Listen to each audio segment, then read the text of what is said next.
Ito na, ang daming ganap ngayon sa NBA bukod sa naging laban ng Golden State Warriors at Los Angeles Lakers. Nagtapat din kasi ngayong araw ang dalawang higante ng NBA na si Joker Nikola Jokic at ang alien na si Victor Wembanyama. Pero bago tayo dumako dyan, ay pag-usapan muna natin ang kamuntikan ng poster dunk dito ni Jalen Green dito kay Rudy Gobert. Ito kasi sa naging laban ng Houston Rockets kontra dito sa Minnesota Timberwolves ito sa 4th quarter under 6-minute mark. Hawak-hawak ni Jalen Green yung bola. Ang ganda ng pagkakadrive niya dito inside the paint para kamuntikan pang i-posterize dunk dito si Rudy Gobert. Sayang at natulak lang din siya dito ni Rudy Gobert pero hindi pa dyan natatapos. Nagkaroon pa kasi siya dito ng end one play.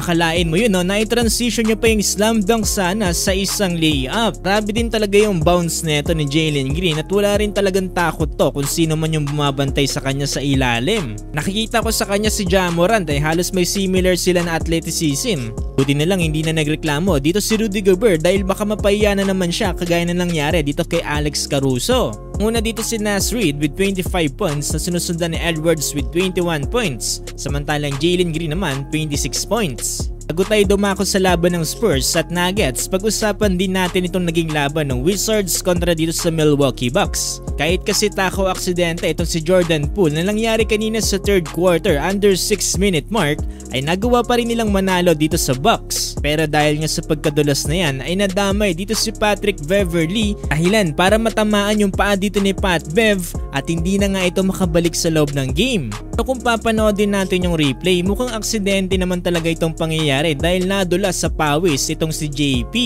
Get well soon na lang dito para kay Pat Bev.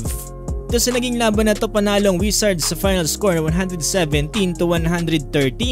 Ang una dito si Corey Kispert with 27 points samantalang Jordan Poole 16 points.